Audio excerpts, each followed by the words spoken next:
let's talk about how Jon Moxley is out of blood and is physically incapable of bleeding anymore. It is really weird that he is the lack of blood. I watched that thing get stuck in his back. I can see where it was stuck in his back. He didn't bleed from it. He bled a little bit. There was a little bit of blood. But not even enough for a drop. It's just enough to make red spots.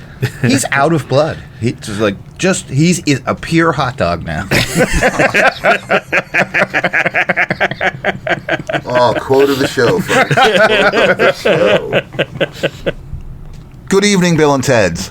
Welcome. See, I started off. You fucking jumped on that shit. BT, tell them where they can find us. You fucking startled me. You were on that shit so fast. Like, oh, fuck. Welcome to this week's episode of Getting Color Commentary, which I would like to point out is the 1-year anniversary of Getting Color Commentary. Yeah, we do shows, nerds. Yes. 52 of them. Are we up at 52? I just know that, I think we missed one or two, but according to my memories, it popped up that our first episode did go up a year ago this week, or before the weekend. I love how you're looking it up. Usually you're the numbers guy and knows these things. Yeah, this episode will be 52. Okay, so nice. They nailed it. It just took me a second because I stopped numbering the YouTube. Understood. Because you can playlist it. Yeah. I'm Father Lloyd. Hi, everybody. Hi. Father Lloyd. That's me. Yeah. I'm the guy with the beard, or the guy with the bigger beard. Sure. Out of the three of us, I have the biggest beard. Yeah. Okay, but they don't need to know that, and we don't need to confirm or deny. Shut up, baby. They already know. Sitting next to me is the beautiful one, the six-string samurai, one Mr. Derrick Harvard. That's me. Good evening, sir. Good evening. Across from me. Mm-hmm. Oh, you've got your directions down. Wow, the guy in the Necrogoblicon shirt, or hoodie, if you will, Daddy. Yes. The guy who pushes the buttons, makes the sounds for us, does the thing. Aaron BT Silty. The BT this week stands for, and to just, you guys don't see this, and this doesn't make for good radio. I may be a blunt smoker, but he's a blunt talker. Ooh, this is true. Yes, I do that. This is true. Is there a blunt in my hand? Yes or no? Right now. Can you tell me when I'm telling lies? Confirm or deny here. You do have a blunt. You're not telling a out. lie. Fair, it is out. Blunt in your hand. I'll light it up in a second. I can only smoke so many things at a time. Yeah. And I smoke fools. You want to take it to the parking lot? Fine. You can't find me, I'll be the closest one on Grindr. That's gay. No. Do you remember the Simpsons bit where Homer was smoking 2 cigarettes in the DMV? That bit. Smoking fools. You, sir, are worse than Hitler. We have a saying around here. We're here to talk about wrestling. That's the saying around here. Yeah. Yes. And we are in the fucking wonderful and horrible month of April that we go through every year for wrestling. I'm doing nothing this month but wrestling and working. We had AEW Dynasty this past weekend. Yeah. Mm-hmm. We have 2 days of Wrestlemania. Yeah, coming up. Stand and Deliver. Yep. The Hall of Fame. Hall of Fame. Whatever The this Slammies. Whatever this racist comedian is doing that we're not going to get to see. Yeah. A roast. I mean, I still feel like we're going to see it. Like they're going to weasel it into the watch time I don't know. Somehow. No, I doubt it. Like, there will probably be some, see, I feel on fucking Netflix. Which would be more torturous for you? This roast or the Pat McAfee's night? Pat McAfee, probably. I like roasts. I love roast comedians. Do you know anything about this guy? I didn't even bother to look at his name. I just know the only thing I know about this guy is he has a podcast. It's called Kill Tony. Right, he has a bunch of fucking comedians come on. I've never really heard him say anything funny. The clips that I've seen here or there, sometimes the comedians are funny. Right. I am aware that Ric Flair, about a year, maybe a year and a half ago, went on his show and walked off in the middle of the show because either Tony or somebody on the panel, I believe, or somebody on the fucking show made a joke about his dead son. Ric Flair. Ric Flair's dead son, which is Like, okay, you guys are fucking edgy and There's a lot all of that room shit, but like to say mean things. To Well, Ric here we Flair's go, face. folks. Right? Let's make jokes about Reed Flair right now. We're not doing that. no. Yeah. Like, Again, there's plenty of room to be an absolute monster to Ric Flair in person. Not like that. Right, Yeah. but then he would just buy, like, he would just turn around and buy you and the bar 7 kamikazes apiece, Well and said. everything would be forgiven. Yeah. That's what. Like- That's why he, is Ric Flair. And I don't understand how there wasn't like a, hey, what are some topics that like I'm sure there's something you probably don't want us to touch on, Right. like your aptitude to helicopter. Is that a baby helicopter? all I know, At flight attendants. I saw somewhere, I guess, that he made some sort of comments to like that, and it's some sort of thing. And again, I'm weird in the sense of what I find funny, a lot of people will find offensive. And I don't mean to speak for the rest of Getting Color Commentary, but on this particular instance, I'm going to speak for the rest of Getting Color Commentary. We know right from wrong, but we do have a dark sense of humor, for lack of a better way to put that. I mean, that was humor when we were high school and sure. junior I mean, high, sure. you know? One of my all-time favorite comics did an entire hour-long special, nothing but original dead baby jokes, dropping baby jokes. Dropped the baby. Scooped it right back up before anybody saw me. And it was close, too. Had to run down 3 flights of stairs. Right. Like, truly tastes Oh, Eric the- Clapton. Anthony Jeselnik. I mean, Did I get you? Did I get you on that one? To be fair, the baby jumped. If I was Eric Clapton's kid, I'd jump out that fucking window too. How hopped up on cocaine do you think that baby was? wait, how old was the baby? Old enough to find his dad's stash and jump out the window. Did it find the stash? No. Not that we know of. I'm sure there was a toxicology report. How do you do the toxicology report on a baby that falls out of a 15-story window? With a spoon. Big Germ, you're going to love this one. Would you know my name if I saw you in heaven? No, because bitch, you'll never see me in heaven. Anyhow, hail Satan. Yes. Thank you, babysitter Father Lloyd. Yeah. I don't sit babies. You sat some babies the other night. I forgot. I'm trying to forget about that. You bring up quote unquote the Lord. That reminded me of you babysitting. More Sunday schooling. Yeah. Well, I was definitely Sunday schooling when I got there at first, and I probably shouldn't talk about this. I heard about a snotty kid. Well, that snotty fucking young Rizzler was there, yes, but then his hot mom came and took care of it before I made somebody else take care of it. I sat through fucking Sunday school. Dude. And can you tell us how your music brought you to the Lord? Can you tell us about what the Lord brought you to your music? Shut the fuck up. Jesus, man. Yes, indeed, it was Jesus, man. We had 800 people Your king's chanting not for my Jesus. king, but that's okay. And again, as much as I personally hate religion, to each their own. Whatever gets you by, as long as you're not a fucking dick about it, I no problems. Again, me having 800 plus people chanting Jesus, Jesus, Jesus in my face, that is not what Father Lloyd does. The Father in my name stands for Daddy, like Zaddy. What's with the daddy? Okay. Love me, Daddy. many things, but being a man of the clergy, or at least that particular clergy, is not one of them. Yeah. Moving on. I still blame people. I think it was a fucking joke. I think it was done on purpose. Totally. It's like, oh, watch it. You want to see us fuck with Lloyd? Oh, here we go. He's going to love this. Also, Snotty Kid's mom, if you happen to hear this, hit me up. She ain't listening to this. It wouldn't be Snotty Kid's mom. You know what? I'll tell you about the other mom after this, because this is what I don't want to talk about on the air. Moms like me. I'm of a certain age bracket that I'm familiar. and if we haven't noticed, Father Lloyd is getting more beautiful as he ages. Oh. So it's It's the power of the whiteness. Yes, I'm reverting, if you will, Daddy. I like how you had that moment with those two old men from the bar the other night. They were like, you're an old man too. And you're like, I'm not as old as you guys. You're like, I had to be there with my white ass hair for that conversation, being like, I don't count. I'm a genetic anomaly. well, like just the look on dude's face when you were like, I'm 50, and he's just like, what?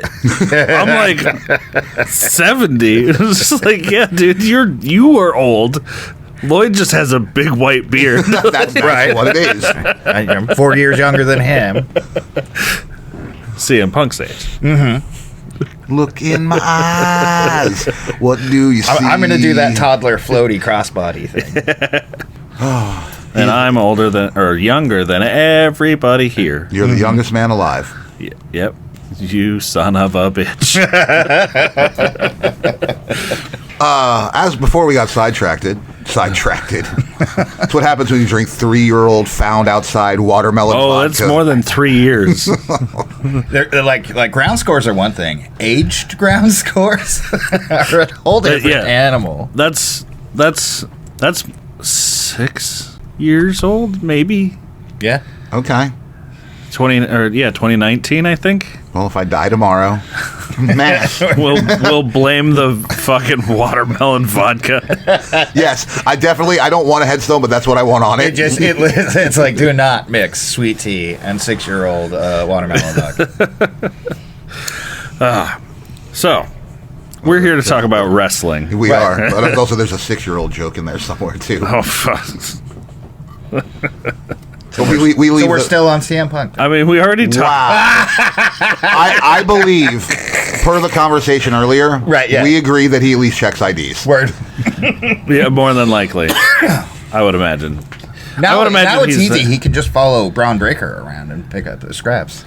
We weren't going to talk about this. No, we weren't. I had said to him, like, you know what we could do? Let's do a whole episode on relationships that CM Punk has had with female wrestlers. I'm like, Weird. Buddy, you're weird. well, there's the whole show, folks. Let's just we're good there. And I believe the last time that this was brought up on the show, my sentiment was, that's weird, bro. Yeah. Hey, apparently, and I Research Pete, do some research. By the way, shout out to Research Pete, who apparently could not get the notes to us. We had listening to our show killed him. It put him down. He couldn't make it through it. I've seen a lot of interviews, oddly enough, about the females being asked about CM Punk, and all of them say nothing but very nice fucking kind things. No, this is like That doesn't mean he fucked them, though. in our industry. Oh no, he fucked them all. They'll even admit, oh yes, that happened. I'm not. I was trying to be nice. They all have Now been, I'm not going to be very nice. nice. He was a very fucking nice dude, fucking treated me very well, blah, blah, blah, blah, whatever. And even the ones that he dated are still, it's like, hey, we never had an issue. It's just, this is how things were. Good for him. Yes, good for him. Okay. I will be a pig right now and say, yes, I could, the list, wonderful, sir. Weird. Buddy, you're weird. I commend you. I would do it if I could. Your distastefulness is approved. Okay. Well, so we were gonna start with Dynasty. Or in Australia, Dynasty. Right. And instead, we started with CM Punk's personal dynasty. No, we started talking about how Eric Clapton kid fucking jumped out of a window after finding his dad's cocaine. I mean, sure. Potato. They'll investigate the cream in the white room. Well, we haven't got to that part of the notes yet. Okay. So, do we want to start with Dynasty? Yes. Let's start with Dynasty. All right. It's one of my favorite Kiss records. So, do we want to talk about the pre-show? I mean, might as well. We can gloss over this. Sure. I just want to say, so we did. Do you have the predictions with you? I do have the prediction. Hell yeah. So we did predictions for 6 matches. It's like 5 or 6, yeah. I believe it was 6. It is announced. 6. And as we made a 7th prediction, as usual with AEW, Right. that it would literally double, and and it did that.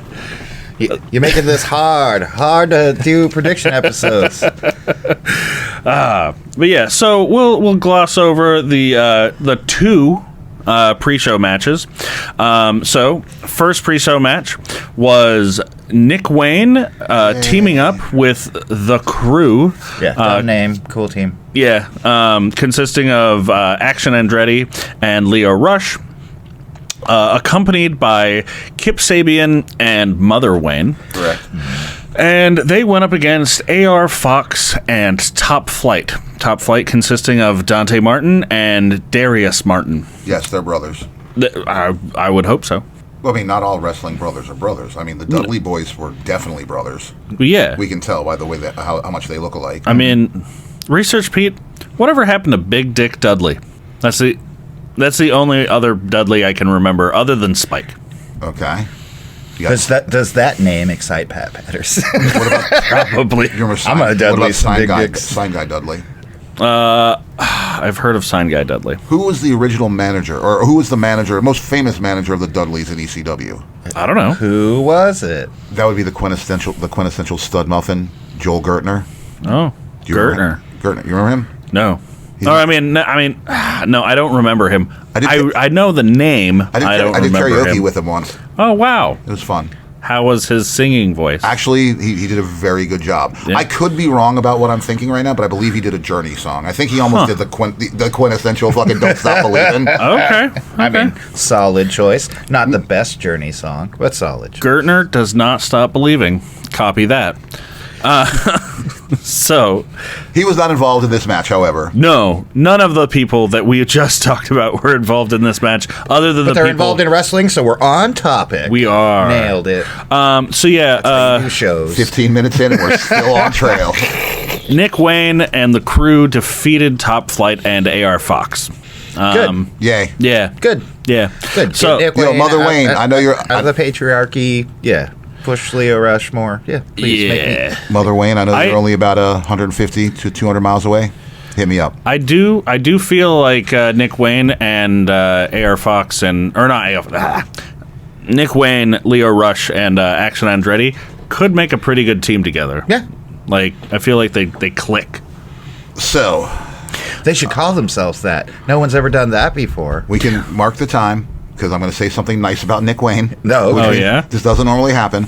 And this really does go back to something that I probably was talking shit, and I still stand by it. When Nick Wayne got signed, and when I first saw Nick Wayne, okay, he was being advertised for some local shows out here, obviously. Yeah, no, I remember before. And I was like, who the fuck is this scrawny little kid who looks like he's not right in the head? There's something wrong. Like, you're pushing, like a Eugene type of thing, for lack of a better way to put Aha. it. We might have to cut deep that. reference. But I mean, hey, if somebody's doing a Eugene bit or gimmick, I feel like they should be called out for it. Well, they were not. He just was a young, gangly fucking teenage kid with a dumb look on his fucking face. You know, sometimes when you got that look, you got that look. Right. To be nice. However, not carrying this lineage. Oh, he would be nowhere without the last name that he has, but that's neither here nor there. That's expressly there. I've said before that, he's a young kid, he's scrawny, he's this, that. You got to remember, at 19 years old, you still have your formative years to kind of... bulk up? Yes. Yeah. He's working with child muscles? He has put on a little bit of He LBs, has. and he's looking I think he's looking better than I've ever seen him. Oh, yeah. And congratulations to Nick Wayne. I wish you the best in I your... mean, with the talent they're bringing in, like you got to start competing. You're gonna see that idea a lot, and I'll bring it up when it's really relevant later. But with the talent that's coming into AEW right now, AEW wrestlers need to step the fuck up. Yep. I don't know. I've always kind of liked what I've seen from Nick Wayne. Like he's you haven't. in ring. No, you know, you he's haven't. decent. In ring, yeah. Yeah, like at wrestling on the mic. poo poo. Yeah, but Give him the mic. That's why they put him a Christian. well, yeah, but like in the ring, he's good. Like he's not a fucking spectacular wrestler by any means, but for somebody as young as he is, like yeah. Good on you. So next up, we've got Anthony Bowens. I ruined the surprise. It's a surprise. So let's rewind a bit. So, The greatest athlete in the world and best rapper, Max Caster. the greatest wrestler alive. Yes. Max Caster came out and presented his open challenge, and he was met by his former tag team partner, the Scissor Man himself, Anthony Bowens, accompanied by The ever impressive Billy Gunn. yes, Good lord. He's an ass man. he He's a is an ass beautiful man. Insane physique. Yeah. But yeah, I kind of wish that the match had gone a little longer. Yeah. No, I don't. We already spent enough time watching wrestling this fucking day. I did not. Sure. I didn't need this match to go. No, I any longer. needed this match to go longer because one of the ones that I thought was like super short. I'm looking at the timestamp going, it wasn't that long. But yeah, I hope now that Anthony Bowens is back and probably going to be feuding with Max Caster, something interesting happens with Max Caster. Because this fucking bit is hot garbage. Bobby Lashley's sister. It's- Bobby Lashley's sister. Sure. Cold garbage. Because it ain't got no heat. Yeah. Nobody cares. Like, The media scrum. They had Anthony Bowens on afterwards. yeah. And by the way they let him talk and the things they were doing, the way Tony Khan was even responding to things he was saying, Yeah. they are going forward with him. Hell yeah. Again, they have a luxury where Anthony Bowens is a good wrestler. Mm-hmm. He's decent on the mic. The fans fucking like him. His new outfit's cool. Because he is openly gay and now referring to himself as the pride of AEW, that is a marketing factor that Hell they yeah. could use. That Yeah. I don't mean this in any other way than they kind of did drop the ball with Nyla Rose on that. They could have done Yes. more to put her out there and be more of a face and to get people to get the LGBT. I'm not even going to use the. I'm sorry. To get folks to fucking pay attention to the product. Well, so bringing up Nyla Rose. LGBTQ. Sorry, I don't. Yeah. It's the watermelon vodka. Fair. But so bringing up Nyla Rose, like, I thought that's what they were going to do with her. For those that don't know, she is a trans woman, and she's a decent wrestler. Mm-hmm. And I can't remember the state, but Oklahoma? it was Oklahoma. Thanks, Pete. Yeah. Oklahoma basically said... Sorry, that's Nebraska. Omaha, not Oklahoma. Sorry, Pete. But yeah, Oklahoma basically said, we're not going to allow trans individuals in sport competing against... Opposite their birth gender. Yeah. And AEW made a statement saying, basically standing behind Nyla Rose and saying... Morally. Yes, like, we will, like, fuck you guys. We're gonna, like, she's gonna be wrestling and working and fucking, like, what, we don't care what you guys have to say. Right. I mean, there's the shitty Basically. corporate side of this. They're going to go back to Oklahoma without her. They're not taking a stand. No, Right. I don't see that happening. No. Like, nobody's going to be accruing fines Right, for saying we things will like then this. never, do an event in your state again, which is the stance you should have taken. Yes. Until you rescind that, we won't be back. Good luck. But, like, after that, I felt like she just kind of disappeared. Again, yeah, because they, while everyone was looking, made a vocally big deal about it, and the second no one was looking, buried. Yeah. Which was sad. Yeah. And yeah, I know she's, or at least I believe she's still with the company, probably doing stuff in ROH, I'm guessing. Maybe doing some indie stuff, but I haven't really heard anything about her. And I wish her the best and hope to see her back on fucking TV soon. Yeah, absolutely. Yes, anything to keep Riho off of TV. Bring me Riho. So, now on to the pay-per-view proper. The PP. PPV. No, the PVP. proper. We do have to. Well, we don't pay for this event, but it's not a premium live event because we're not paying for a service. We're actually paying. No, it's a pay-per-view. The actual money. Yeah. I believe I overheard where we were watching it. They were able to buy this one and Revolution is like a double pack. Nice. Yes, because we're actually watching in wherever we're watching. Somebody's a friend's home.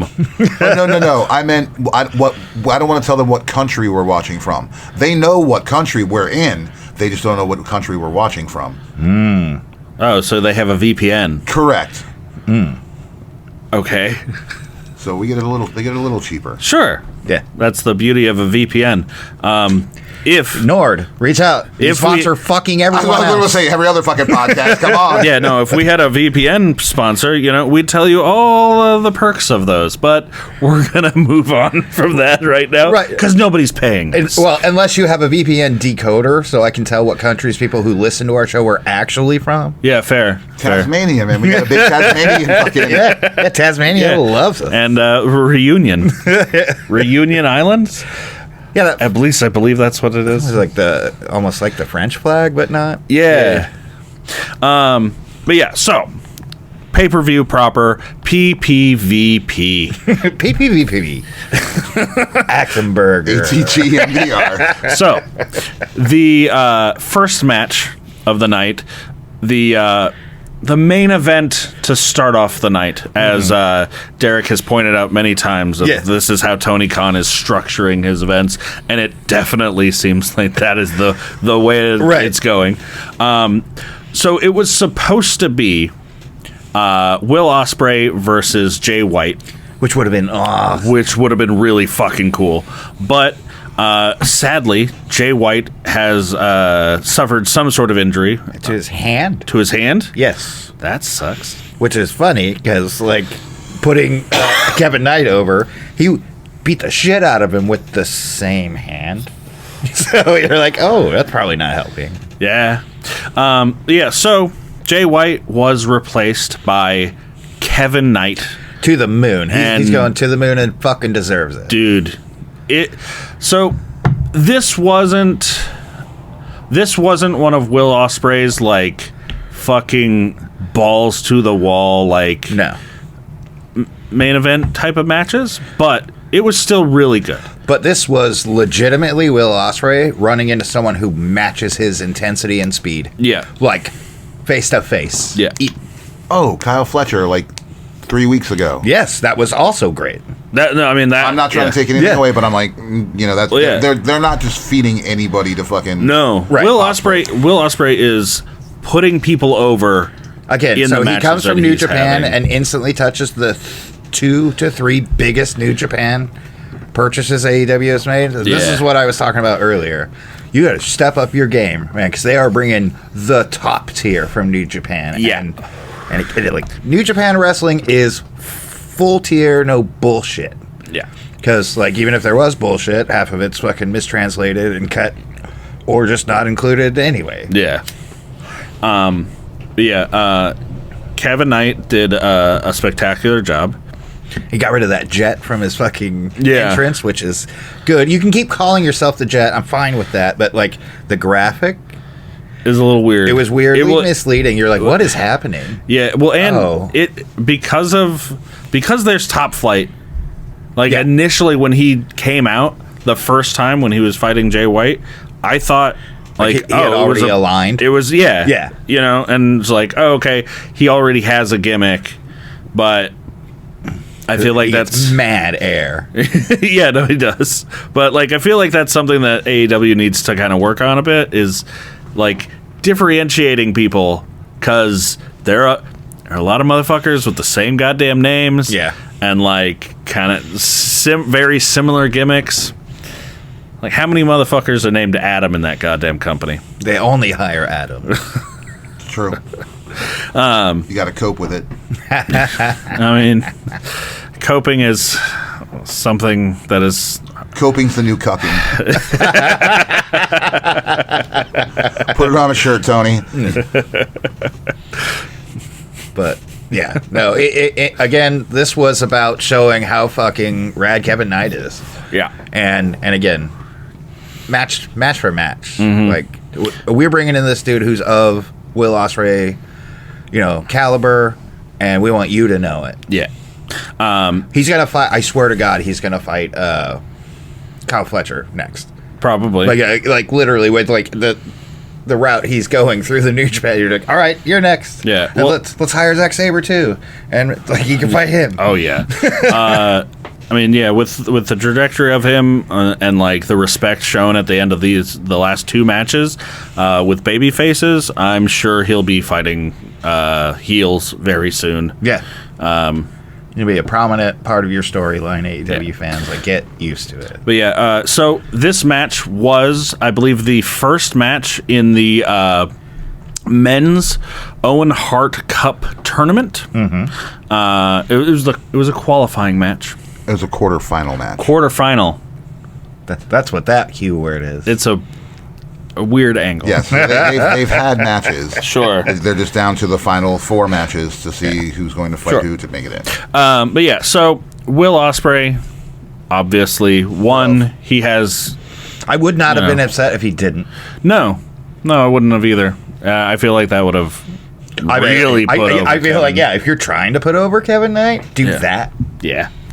But yeah.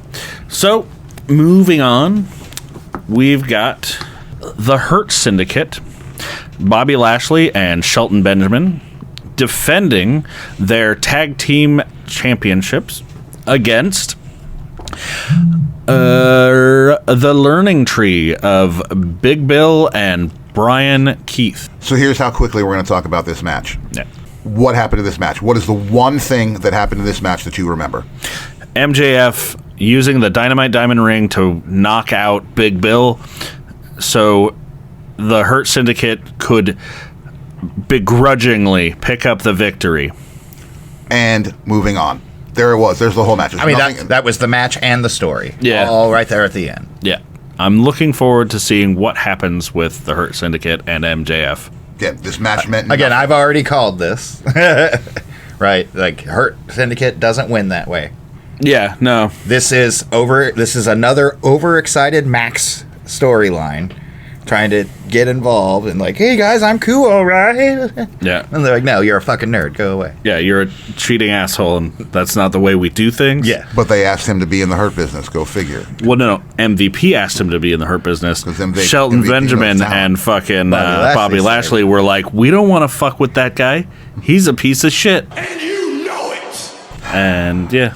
So we'll see what happens with that. But, Just want to point out, my boy from day one, sure. we know that big fan of MJF. Yeah. Yeah, got no qualms for me. He's better than you, and you know it.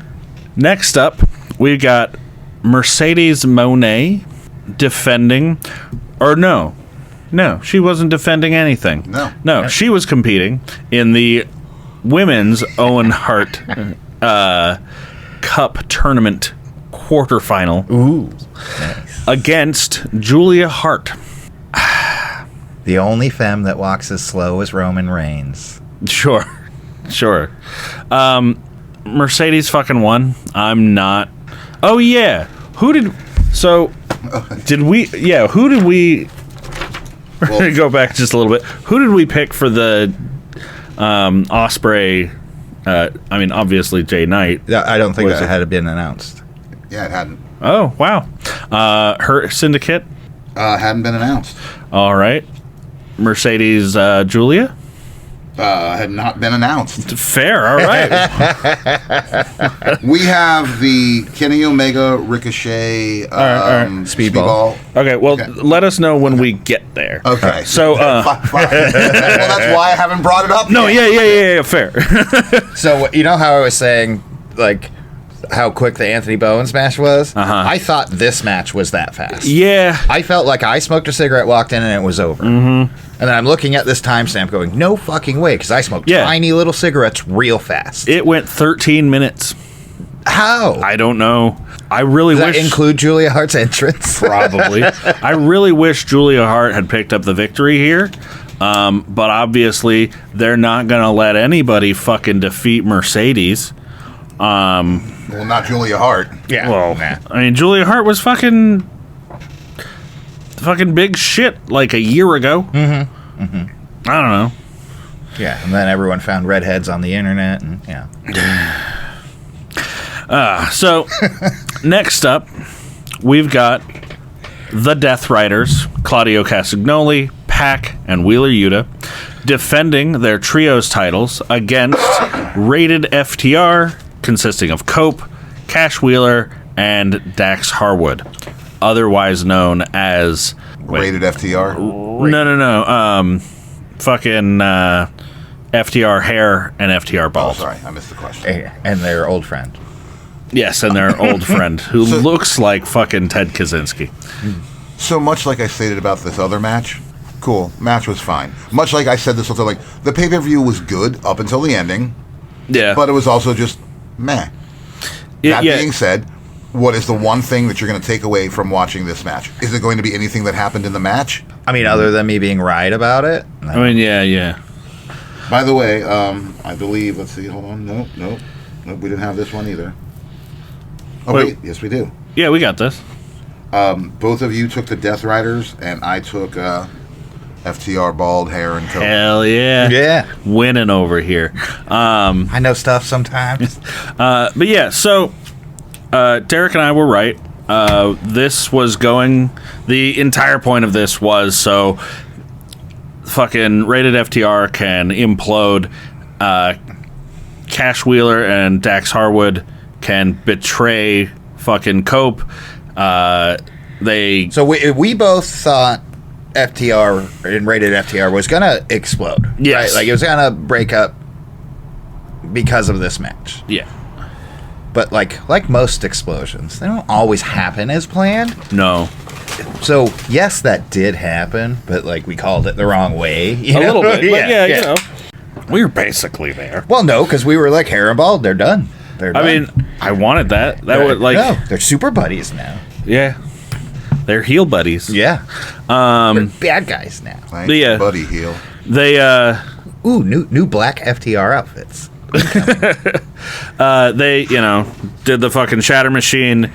I don't know what the off the top rope assisted fucking tombstone pile driver's called, but they did that.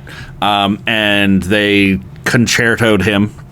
Mm-hmm. And then they mocked the fucking medical crew, stole his the neck brace that they were going to put on him. One of the fucking FTR hair, put it around his own neck and got on the stretcher and started mocking him, which was fucking fantastic. It was gold.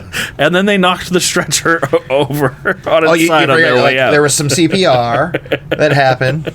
Yeah. No, that angle was priceless. It was so good. Again, it was the explosion we knew was coming. It just like exploded in a different way. And that whole little bit was way better than this entire match. Oh, absolutely.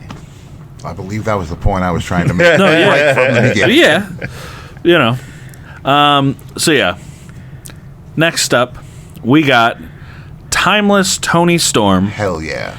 Defending her AEW Women's World Championship against Megan Bain. What are they? The Megasis? They call her? Yes. She dates Joey Janela. Good for her. Just want to make sure you knew that. Which one's that?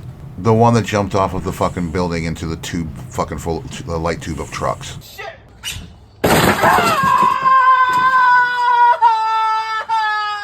Easiest way to put it for you. Light tube of trucks. You know what? I don't ever want to watch it.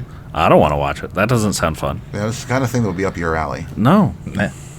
I've said many times, I'm not a fan of light tubes. Okay.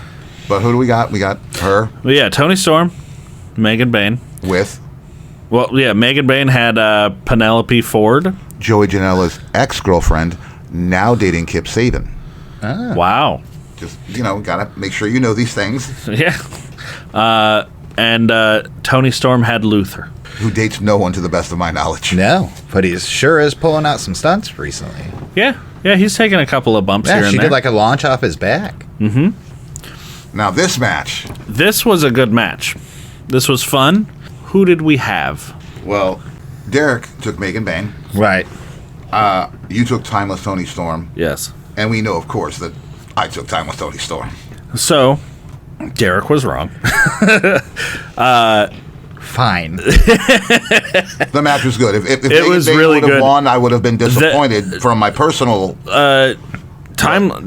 Tony put over Megan Bain as a fucking powerhouse, as somebody that pushed her to her limits without blood and, broken glass and all that kind of shit.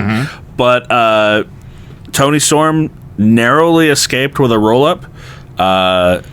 Both fan matches were great. roll-up wins. Yeah.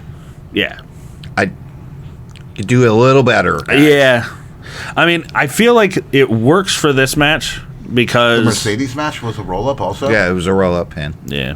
So I know there was one on Raw tonight. Yeah. Yeah. Come on, guys. That was the Lyra Bailey match, right? Yes.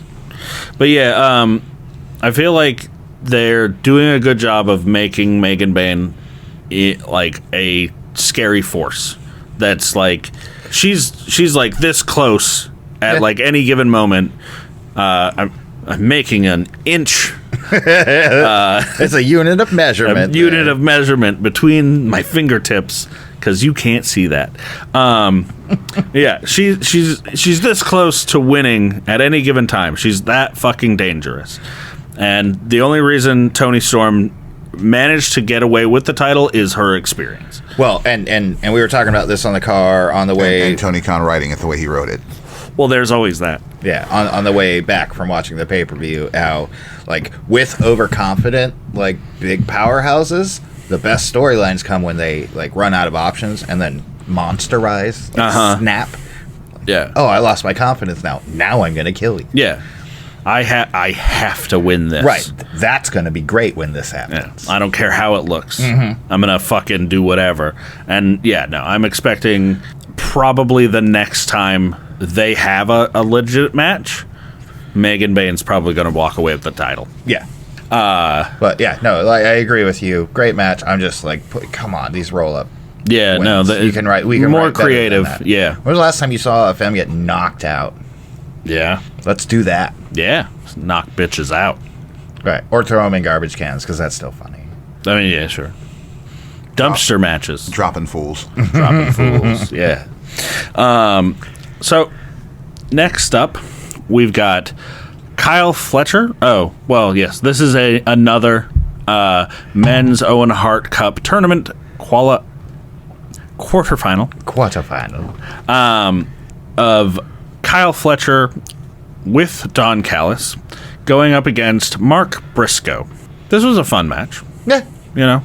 Briscoe was Briscoe-y. Fletcher was Fletcher-y. Yep. Yeah. Nothing surprising. Yeah. I mean, it's kind of hard to have surprises with those two. Yeah. They're nuts. They're both nuts. It's surprising they put it this high up in the card. I mean, I enjoyed it. I thought it was good. Kyle Fletcher deserves to be there. Yeah. Mark Briscoe, he's got some clout. Fair. He gets a ring. Yeah. So, did we have anything for this match? No. No? No? All Okay. right. We didn't have anything for any of the Owen Hart Hart's. matches. Yeah.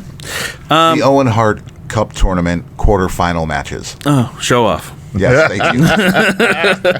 It's the watermelon vodka. Fair. It makes him smarter. Yeah. This was a fun match. Kyle Fletcher defeats Mark Briscoe. Yeah. That's what I expected. Of course. Again, like, keep pushing Kyle Fletcher up, and again, as they meet these like higher end talents, AEW is going to get really fucking good. Yeah. Next up, this I have a problem with. I also have problems with this, and if this hadn't happened, I would have bitched even louder about all the femme roll-ups and dumb shit. Sure. But this was very distracting. This was as well. God. Please tell us how you really feel. So this match is Bandito defending his mask against Chris Jericho defending his ROH World Championship title. And I believe we had predictions for this. So we did. Yeah. What did we have? Well, do you want me to get? I'll tell you right now. I figured you would wait until we actually got through the match a little bit. But I'll be happy to tell you if you'd like. We can go through the match. So basically, the match went as I kind of expected. Yeah. A lot of dicking around on Jericho's part, showing off, posing, waving at the audience. Some pretty funny moments. He brought hi guys back at an appropriate time that made me laugh. But then, distraction. Jericho hits Bandito in the face with a fucking baseball bat, pins him. Then, I don't quite remember exactly how the order of operations worked with this, where it was, what's her name? Aubrey Edwards. Yeah, whether or not it was Aubrey Edwards who saw this and then intervened, or it was the family who got her attention, told her about it, and then she intervened, or whatnot. But Aubrey Edwards, there was intervening. Yes, Yeah. The family was invited up, right? Yeah, 'Cause it's Bandito's family came out. Come up, cover his face, because I'm going to take his fucking mask. Yeah. Right, that's kind of a traditional thing, or a thing that they've been doing as they do this.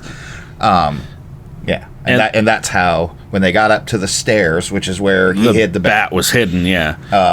Mom, I think? Bandito's mom? I could be wrong. The older woman of the two. Yes. The one with in the big white jacket, or the big white fur the jacket. oldest person there with the youngest person haircut. Yeah, Pointed out the bat behind the stairs Yes. to Aubrey Edwards, who also, have you noticed? I pointed this out to you. Yeah. Her ref uniforms, the V, just keeps getting bigger. Yeah.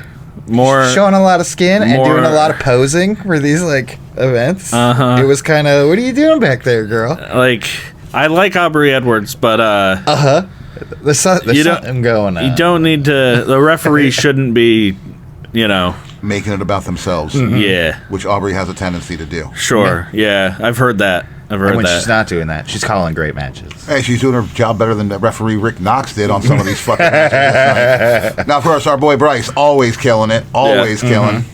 But yeah, so they discovered the baseball bat and then decided to start the match over again. And Bandito hit Jericho with his finisher and got the victory, walking away with the ROH World Championship. Boo. That was stupid. It was really fucking dumb. Yeah. Like, You took Jericho. Yeah, I did. And I was really happy until this stupid thing. We both had Bandito. hell yeah. Man, yeah, this is just so fucking dumb. You want to win like this? Do you want to win like this? No, I don't want to win like this. Nobody. This is dumb. And do not set the precedent for this. Yeah. Like, again, Jericho just mudslings ideas. And everyone's like, yeah, we'll give it a try, I guess. Like, I remember when AEW was, it was very few and far between when there was a disqualification, ending, or they seem to be trying to stay away from the weird fucked up endings to matches that WWE was doing at the time. Yeah. And it seems like they are just I don't know what to do. This happens. Disqualification. Right. Half the fucking locker room runs out and, big schmaz at the end. Right. God, come on. Lazy fucking writing. Yeah. Well, I don't feel like this was lazy writing. I think it was overwritten. Yeah, no, it was too. It was we got a fucking genius idea. Yeah. What'd you think? Nah. Yeah. Nah? Not even with the upset? No. So, next up, we've got Adam Cole, Bebe. Boom. Bebe, going up against Daniel Garcia. Daniel Garcia is defending his TNT championship. This match had no time limit, and there's no no outside interference allowed. Yeah. Quarterfinal. No final. Nope. No. I'm just. I mean, technically, it was the final match for Daniel Garcia's fucking TNT title reign. It was. Which, by the way, we all called right. Yeah. This was an okay match. Yeah, it was fine. I I'm going to do a Derrick thing here. Yeah. And I was gleefully distracted by the tiny shorts Daniel Garcia wears under his other shorts that gives him 2 sets of love handles that are both adorable, and he looks better in briefs than I do, and I don't have room to talk shit like this, but it was adorable. I did little pudges. You're like, don't you get there? I did tickle him. My biggest problem with this is just it has nothing to do with the match itself. It's just the way they booked fucking Daniel Garcia. Like it's been confusing for a start, stop. Yeah, I mean, start, stop. Feed him 9,000 jobbers. Stop, start, stop. Yeah, like it. And then once they put the fucking title on him, it was like he almost disappeared. Yeah, exactly. And he was just doing like valet acts and like promo bits. And then a fucking trios title run? Like, why? Why? So I will say, like, as I've been watching AEW for a longer and longer time, I'm falling less and less in love with trios. Yeah. Like, and just kind of understand why they're the only fucking promotion that really does it. I liked it at the beginning. Yeah. But right now it's bad. Yeah. It's what WWE was doing with fucking their tag team division, where it's just like, oh, let's slap these guys together. Yep. And see, how it works. And it's just like, no, just fucking come up with a good idea. Get 3 guys that can work together. Have them practice working together. Please, for the love of God, have them practice working together. And have some, like, established teams that are like, no, we're here in the trios division, and this is our focus. This is what we do. Yeah. Okay. Who do you got? You got the Death Riders. You got the Death Riders. You had fucking... Yeah, but these are, like, solo wrestlers, stable cliques being, like, like he's saying, smudged together. Yeah. Like... I feel like the question I want to ask, in the same way you just asked your question, Lloyd, is like, name a trios. Yeah, stable. That's their thing, right? I mean, the only one right now is the fucking Death Riders, right? And like, what about fucking Nick Wayne and Leo Rush and? But that they just teamed up. Right. Right now they're at that stage where it's like, okay, we'll take this singles guy, right, who we're not doing much with, and this tag team, and we'll smash them together. It could be that they stick together, and again, like, the Death Riders still feel like they're their individual selves. They don't feel like a stable. That's not how even the Death Riders gimmick works. Yeah, like Moxley's Moxley, and they respect each other, but they don't like work for each other. It's not mafioso-y. Yeah, well, like back when they first introduced the Trios Championships, they had fucking the House of Black. They fucking Death Triangle, the Elite. Yeah. Best friends. Yeah, like they had these groups that were already established as we all work together, and now it's just like you've got one team who are all together, and then like teams that are like, the 3 of you aren't doing good by yourself, so now you're the ops. Yeah, no, God, it worked out for New Day. Yeah. I mean, sure, but we just it needs to start working out. So Adam and new. Oh yeah, and new TNT champion Adam Cole, Babe. Quarterfinal. Boom. Yeah, good for him. Yeah. And it's his first singles. It's his first gold in AEW since he's been there. Is it? Yep. Damn. You remember he was there, and then he was finally. Out. He was out for a minute. He can prove to everyone he does lift weights. I mean, he won the first Owen Hart, right? Yeah. Yes, but that's him and Brie. Well, yeah, no, it's not a title, but it's a title, but it's not a. Yeah, it's not a. It's not a championship. Yeah, it's not a championship. It's a cup, right? It's a cup and a belt. Yeah. Yeah, him and Britt Baker. Oh, the good old days. Yes. Now he has to pay for dentistry. It's hard. Yeah, it's expensive. It is. But yeah, so next up, we've got Kenny Omega defending his international championship against Rick O'Shea. and Speedball Mike Bailey. Who's almost getting a slingshot? Yeah, like I don't know what they're gonna do with him after this. Yeah, I don't know. But they flung him right into it. Unpopular opinion. Yeah. Fuck Speedball Mike Bailey. Ooh, like for personal No. reasons? Okay. I'm just curious. No. This to me is like when Hook first came out, and everybody loved Hook.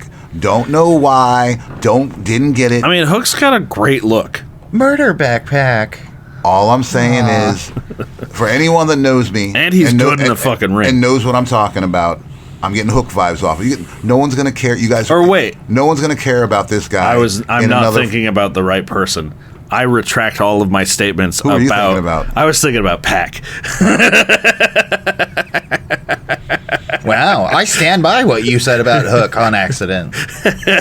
I mean, sure, he's got a good look, and he does his bit in the ring. Yeah, he's good in the ring. Well, do I like? Is his bit my favorite thing? No, but Murder Backpack. Sure. I love Murder Backpack. I've seen it in real life, and it's hilarious. Yeah. Speedball Mike Bailey, flavor of the week. Fair. Right. I can see that. You know, we can only have one flavor of the week, and his name is Joe Hendry. And they're gonna feed him to Kevin Knight here soon. I would love it if Speedball had a hair versus hair match with somebody and lost. I hate his hair. It's terrible.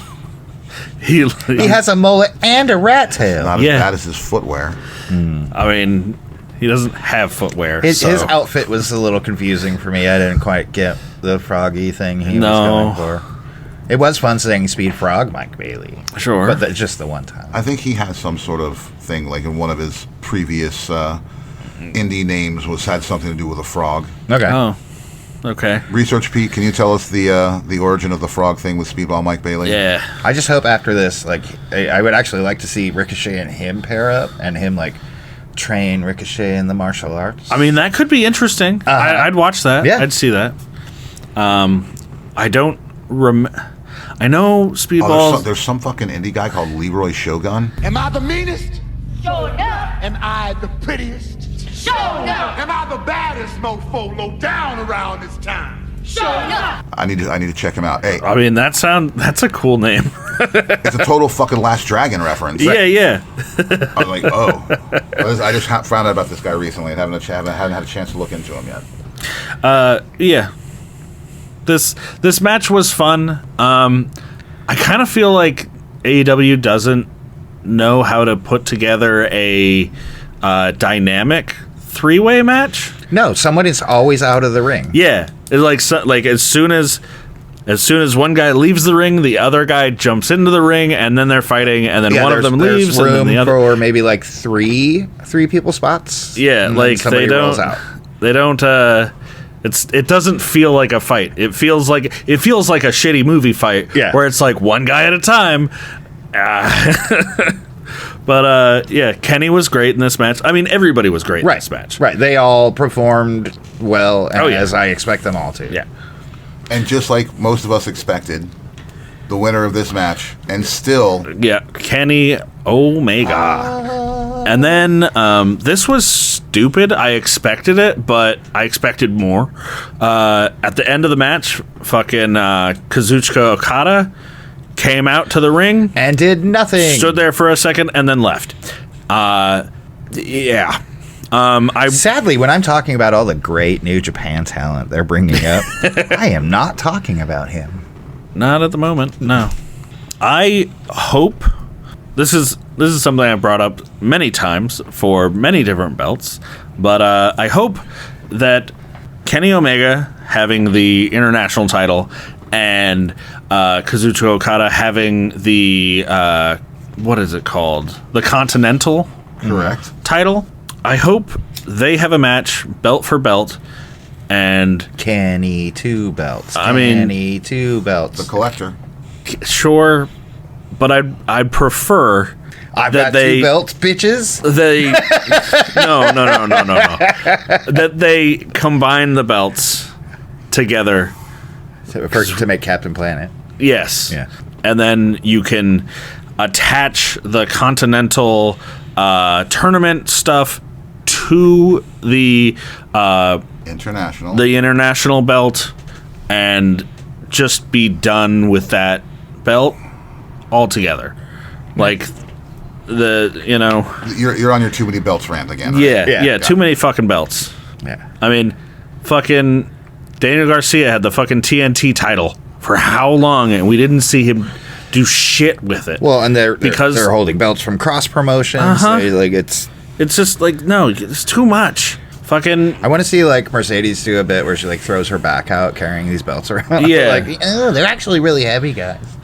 I mean, they're supposed to be it's supposed to be like 10 to 15 pounds or something like that. Right, which combined weighs more than Mercedes. Right?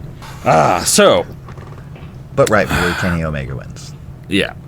I don't necessarily know about rightfully, but Kenny Omega is the victor of this. Oh, I've got my nose in it. I love it. Kenny Omega. I fucking love that. Yeah, man. no. I took Ricochet. I thought they were going to finally pull the trigger on Ricochet. Nope, he's going to be not like a tweener heelish goof for a year or two.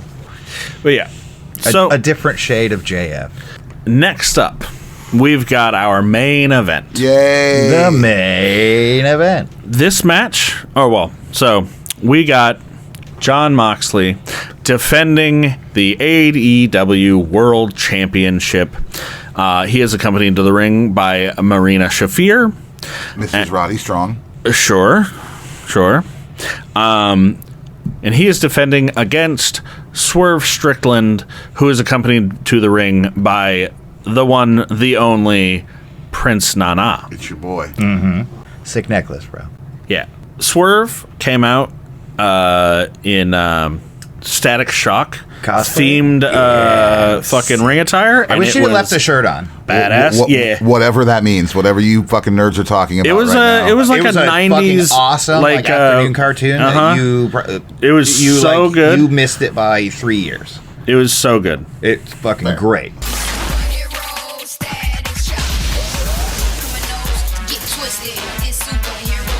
Yeah. It was basically a black superhero like kid gets like fucking electrical powers and fights crime and shit. It was fucking cool. Scientist develops tech to control it. Blah blah blah blah.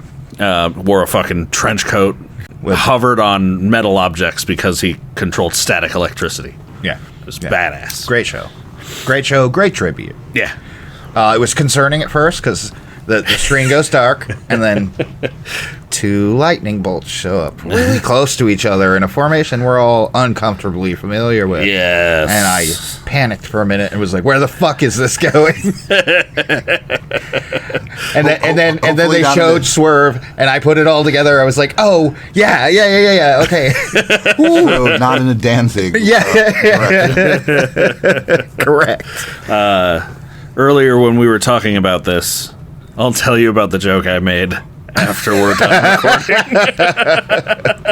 I love how we're smart enough to know some of the things we should not fucking say. Oh, right. Oh, I know. Just send to a Patreon when we get one, when you start making your friends subscribe. Yeah, and then you can pay us. I don't have any friends.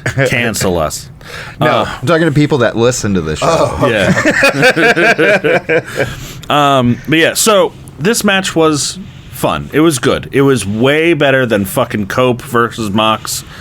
I mean, fucking Swerve is involved, so it's a fucking great match. Yeah. Anything he touches is fucking gold. It's so good. Heard.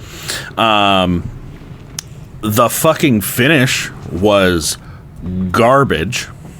I disagree. Fuck all you. So they're bringing up all that good stuff from New Japan. They're back, baby. So, no. Who did we have? We all had Swerve. We all of us had Swerve? Yes. All right, yeah. So we were all fucking wrong. Yep. Dun. Because the Young Bucks made their fucking flaccid return. That trigger was stupid. It was bad. It was really bad. You're like, oh, well, all the way from Rancho Cucamonga. watch us fuck up our own finisher. So yeah, basically, the match is about to fucking end. Swerve has demolished fucking John Moxley. The lights go out. Well, there's people everywhere, right? There was run-ins. Fucking Hangman. Fucking who else? Death Riders. The Death Riders and fucking the Ops. The Ops, yeah, they're the ones that I couldn't remember. The Ops fucking came out even.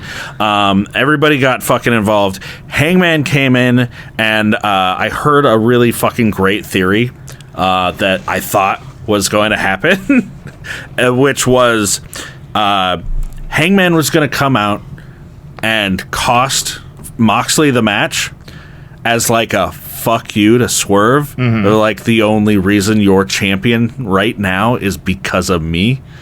No, they're gonna be buddies here real quick. I think so. But yeah, so also when Marina Shafir hit him with the briefcase, her nipples got hard. Which makes me like her even more. I also find violence stimulating. Sure. I'm glad you're here to. I will handle the pervasiveness for everyone else. But yeah, respectively from the corner because I'm a gentleman. Fair. Just make sure your hands are where we can see them. I'm making money over here. So Swerve is about to fucking win the match. The lights go out. Lights come back on. The Undertaker. Yeah. Swerve is kneeling in the middle of the ring with both of his arms stretched out, being held by the Young Bucks. Yay! Like they would to Yay! Jesus. Yes, like they would to Jesus. And like Jesus, Swerve ate 2 knees to the face. And just like Jesus, he caught 2 Reeboks across the face. And in the updated Bible, yes, man. They're trying to make it hipper for kids. Sick. And I'm gonna Mox, show you my action Bible. It's fucking dope. Mox slowly rolled up Swerve for the victory. Yeah, disappointing. I was I laughed so hard. I had the best time. The best time. Tiki Rob threw his hat across the room, which was pretty funny. Well, he might have also been watching the baseball game at the same time. So I can't exactly say which one of those things set off Tiki Rob at that There was a point point where we were watching where he noticed, or no, they were talking because they noticed fans were checking other sports games on their phones. So they're watching other sports games vicariously through other people's cell phones. Wait, what score was that? Yeah, so yeah. Then super awesome. Ha ha ha. We didn't get what we wanted. Yeah. I'm not mad. I'm happy. I'm irritated. Who does it? Well, how long are we going to have this John Moxley experiment right now? I don't know anybody that I talk to that is a wrestling fan that is happy with John Moxley being the champion right now. Is that why they're doing it, to piss all of us off? Maybe, but also there gets to a point you're not going to let Swerve do it. You're not letting this person do it. You're not letting who are you building up? And the problem is there's nobody there building up. It should have been Swerve. Yeah. Claudio betrayal. I mean, maybe. Cool. Maybe. And do you honestly see Claudio being the guy they put the belt on as the one who beats Mox? I mean, not at this moment. No. If they were going to do it anyway, any Death Rider thing, it has to be Wheeler. Yeah. It would have. I mean, that would be. I'd be behind Pack that. wouldn't be unexpected. Wheeler, character-wise, I don't know. Wheeler's the way to do it. Yeah. He's the guy. He finally takes him down from the inside. He's sure had is enough. Talking a lot lately, like in ring. Yeah. The I have till 5 thing, it cracks me up. It's so good. He stole that from Bryan Danielson. Yeah. I mean, so that's the thing he's doing as he's being more vocal is he's like snatching bits and moves from other people. Yeah. So let's talk about how John Moxley is out of blood and is physically incapable of bleeding anymore. It is really weird that he is the lack of blood. I watched that thing get stuck in his back. I can see where it was stuck in his back. He didn't bleed from it. He bled a little bit. There was a little bit of blood. But not even enough for a drop. It's just enough to make red spots. He's out of blood. He's a pure hot dog now. Oh, quote of the show. It's befuddling to me that the blood sport guy is like stopped bleeding altogether. I mean, it's weird. It kind of reminds me of when Cactus Jack went to fucking ECW and became the like anti-hardcore guy. Yeah. It was just like, no, I'm not doing this. Not doing this anymore. Fuck the fans. Yeah. Well, that was one thing I always liked about Rob Van Dam, because even in ECW, you don't see him swinging barbed wire baseball bats. No. If you grab a barbed wire baseball bat in a match with Rob Van Dam, you know what he's going to do? He's going to kick you. Yeah, he's going to kick it into your face. Right. He's going to jump all the way across the ring in a very impressive fashion and kick you in the face. Yeah. It's a simple man. Let's talk about the comments that Swerve made at the end of the pay-per-view once they stopped recording. Sure. Booker T? Yeah. Again, much of what he said before that was just fan service. Yeah. Thank you all for being here. You're all great. Nice tits over there. Head out this door. That way's closed. And fuck Booker T. Make sure to pick up your trash. So yeah, so right now there's a bit of beef between Booker T and Swerve because of that interview. Swerve because of the interview he talked about NXT and on WWE. I believe it's Booker T made some sort of comment or something along those lines. Mm-hmm. So initially, what it does stem from, is that Booker T stated in. I'm not sure where Booker T stated this, but that stated that he had been treated fairly during his two-decade tenure with WWE. Yeah. In response, during a Vlad TV interview, Strickland referenced a controversial 2005 WWE segment where Vince McMahon used a racial slur in front of Booker T. Keep it up, I'm a nigga. Tell me, he didn't just say that. We all know exactly which fucking interview this is. Suggesting that such incidents contradicted Booker T's claims of the treatment. Yes. Well, and he said he even clarified to me that like this isn't just me saying this. Right. This is your fan base saying this, that you were treated unfairly by having to be in a workplace where your boss is using racial slurs. It's bringing the systemic nature of racism to light rather than an individual incident. Yeah. Right? Like, you were oppressed because it's systemic, you idiot. Yeah. And he goes, well, shucky ducky, I don't know what those words mean. It means that he's in the upper echelon. Right. I'm just here to go, awkwardly while Vakur bounces around the ring. So I'm going to read Booker T's statement, okay? And this is after this is after the podcast. No, this is him responding to Swerve's saying Booker fuck you. T. Okay. Woke up this morning and I wondered, why is my name trending? I see the video of Swerve Strickland saying F Booker T at the end of Dynasty. I'm not even going to get upset about it. I'm going to give Swerve Strickland a little bit of advice. Just a little bit. The advice would be, don't be talking about something other than the pay-per-view at the end of the night. That's the main event and the last thing people are going to remember.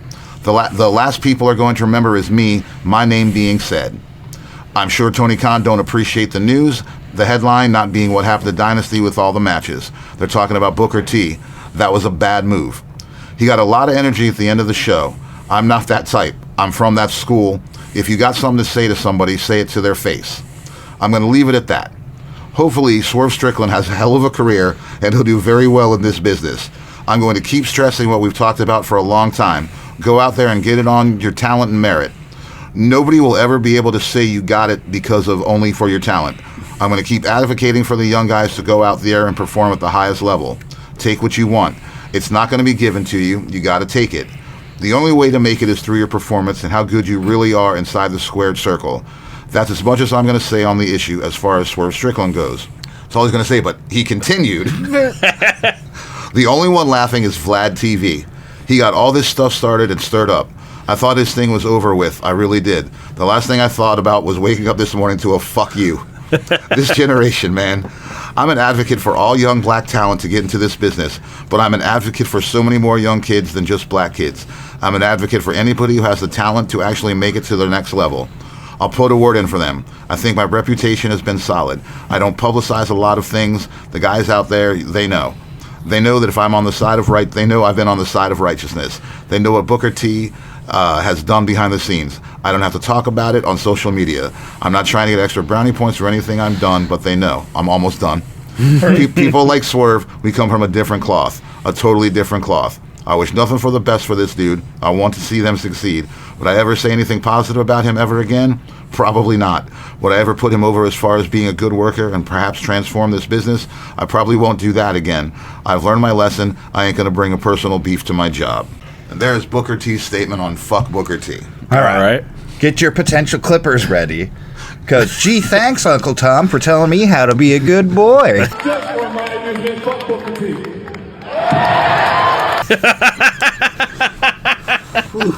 That's fucked up. I'm using my 30% to hold that. Sure. Like, that's fucked up, Booker. The fuck? Yeah. Give you an etiquette lesson on how to be successful. Well, thanks, boss. Yeah, you just kind of look away and the whips don't hurt so bad. Fucker. Yeah, we probably should not be having that one in the show. No, I mean... Oh, I liked it. That was good. I have privilege. Man, so like I can I'm that I read it and I was like, man, fuck you. I can agree with some of the things that Booker T said, but again, he's acknowledging the discussion that it was about in the first place, which is like you're ignorant of the systemicism, and he just goes, this is how you're successful within it. Yeah. And you're like, well, way to catch the point, you fucking moron. Like, the fact that, like, this wasn't just about, Vince saying the N-word in front of Booker T on live fucking television. We could talk about how fucking he literally got pushed aside by Triple H to fucking... Right. It is common knowledge that whether it was direct or indirect... Fucking, they did Booker T wrong. Right, and to do the I managed around it, and it wasn't that inconvenient for me, is a shitty position to take. Yeah. Well, and fucking WWE, like, this was a part of the conversation on the podcast of there are no black singles talent on pay-per-view for, like, the last fucking year and a half, 2 years. Mm-hmm. Of WWE? WWE, yeah. Like, no... I think we've talked about this before. We've talked about this before. And then you tried, like, because I know Bianca Belair has had singles matches on pay-per-views. Yeah. And then I think we tried to be like, oh, no males. And I'm like... and we did male talent, was depressing. Has she? Yes, absolutely. I don't know. Because she was what like... What was the last one? Hollywood?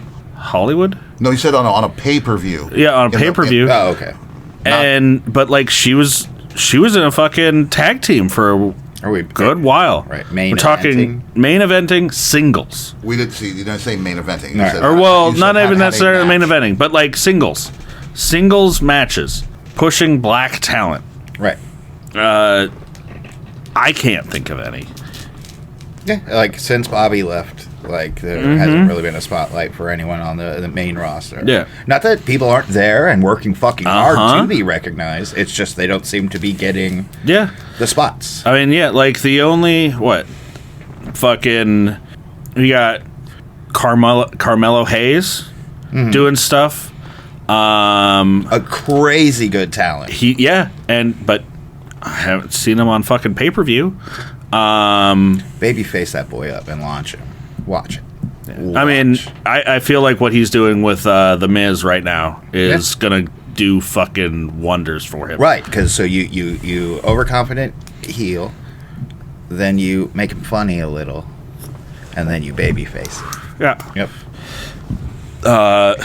I can't think of like any real black singles talent at the moment other than Carmelo, Bianca, fucking Jade, Naomi, Yeah, again, coming off of team that are like actually doing things on the main roster. Right. I apologize to anyone if I'm forgetting him. No, yeah. Like Street Profits, but well, yeah, they're tag team. Yeah, literally, I'm. Yeah, and like, dude, fucking Montez Ford, like he could be the guy. He could be. He could be the fucking man. Angela, let him fly. Well, I love you, dude, but let him fly. He's solid gold, and you know it. Mm-hmm. Like, dude. So apparently Rusev has re-signed with WWE. Do we have confirmation on re-signing, or I've only seen present at the Performance Center? There's rumor that he has re-signed. He has supposedly been seen at the headquarters, is what I saw. Cool. We can finally get some meat in here to have under the giant battle royal ATG NBR. See, I can't say it normally. I'll be happy. I'm happy to have him back. It's a happy Rusev Day for all of us, hopefully. I mean, sure. I feel like I don't know what you do with him at the moment. Like with this, like where do you stick him? Like obviously, you know, that'll be a fucking after WrestleMania thing where it's like, okay, we can put him over here, do these. So what's the incident with Lana, like the breaking thing that made him leave? Who knows? I mean, apparently they're back together. Well, but like the forced kissing thing. I don't know. I don't know what his reason for leaving was. For leaving WWE. Yeah. Was he fired? I know he as assumed didn't like that experience. Fair. Was very upset about it. I don't know. I don't remember, so we'll ask Research Pete. But if I'm not mistaken, he was one of those weird ones. They just did like a round of firing, and Rusev in the list, and everyone's like, "Why the fuck are you getting rid of Rusev?" Well, like I am aware that Vince thought that the whole Rusev Day was like the audience like mocking him, and like it wasn't like real. Yeah, you're not a serious heel. You're a comedy heel.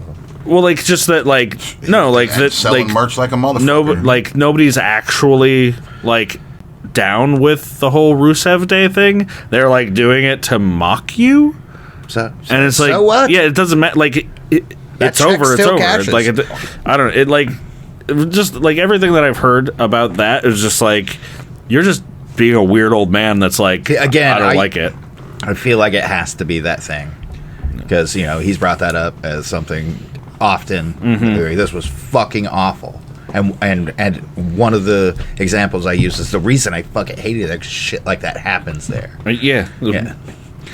But if you come back, do you like put some weird clause? You're like, that can't happen again. I mean, yeah.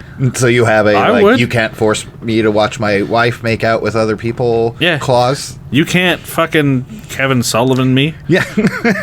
Okay. the no cucks clause. It's the Benoit clause.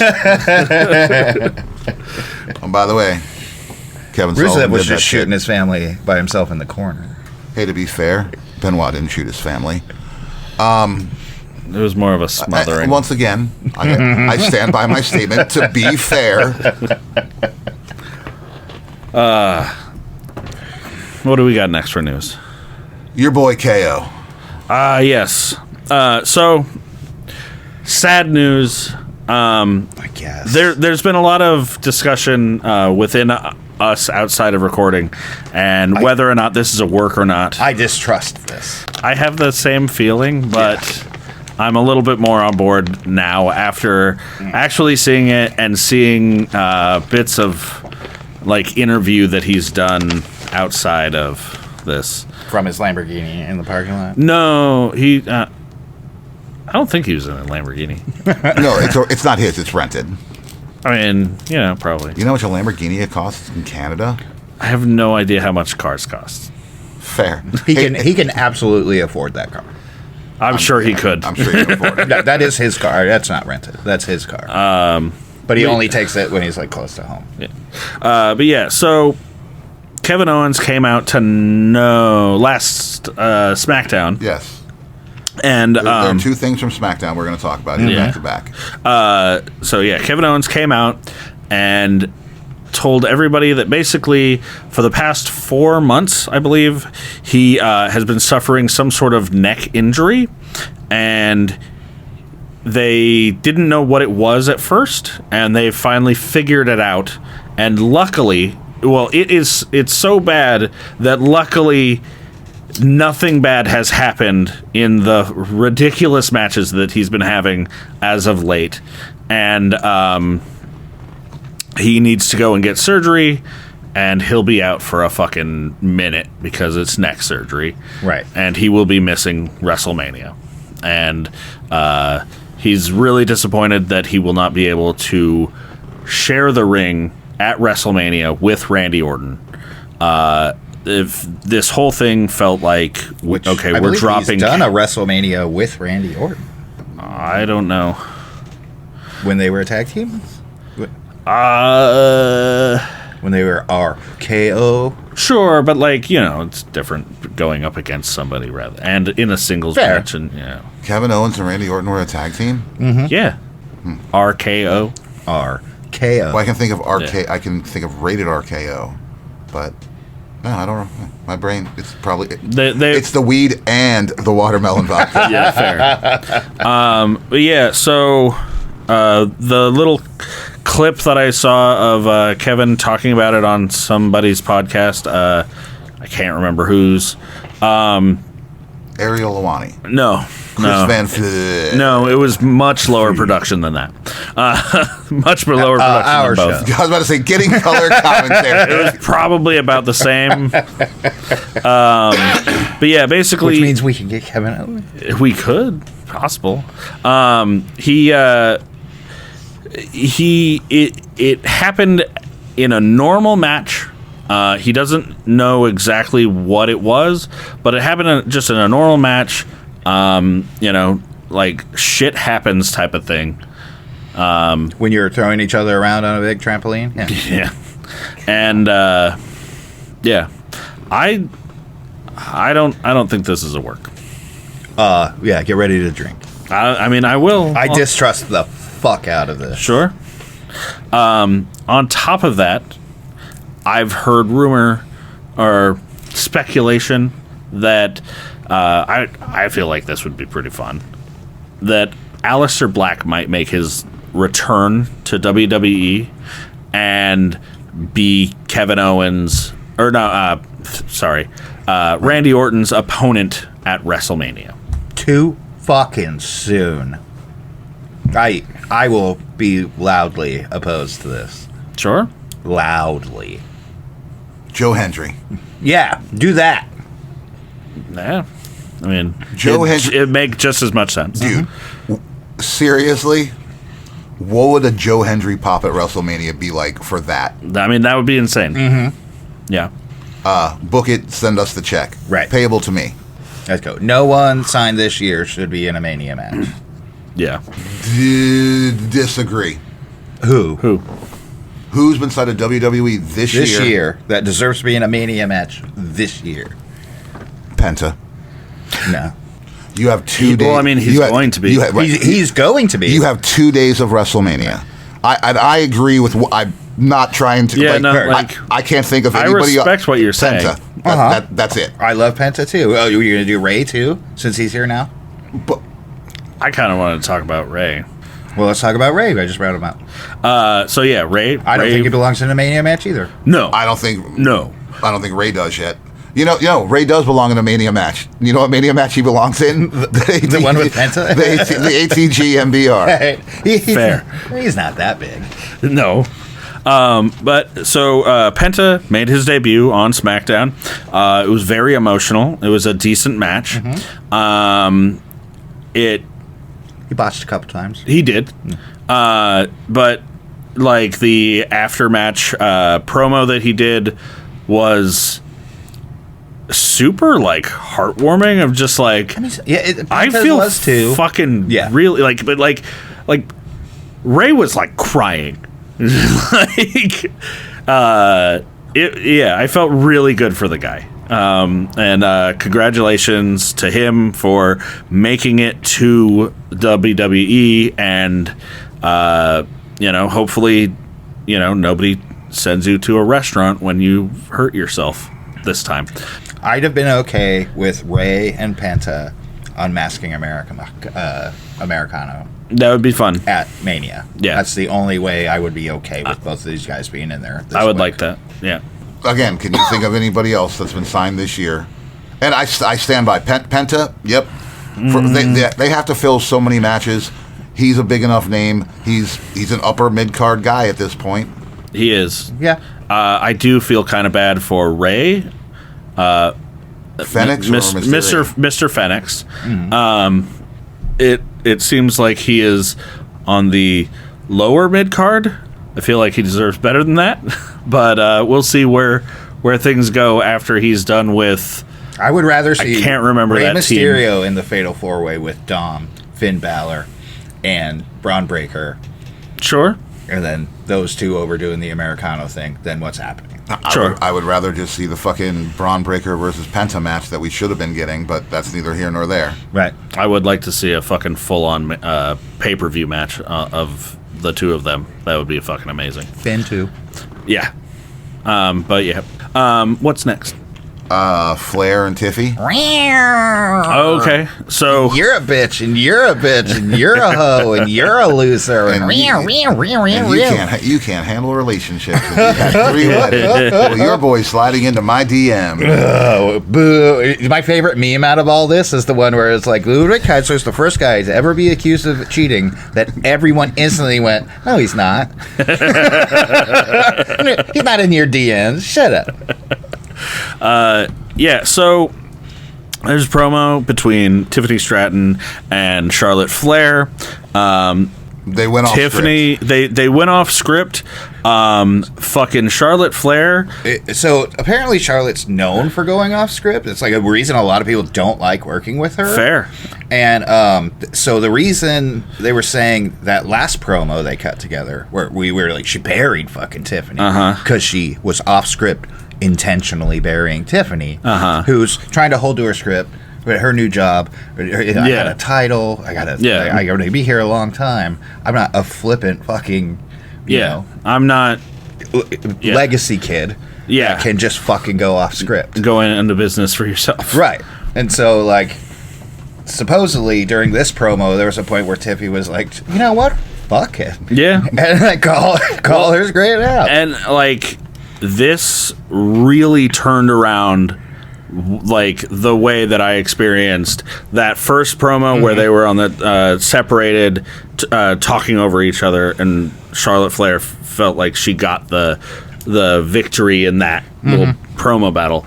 This completely fucking changed. It was like, hell yeah, fucking Tiffany can again, your stand boys her in my own. DMs is like the you have a small penis, like on the way out the door thing. But like yeah, whatever. The audience wasn't having Charlotte shit.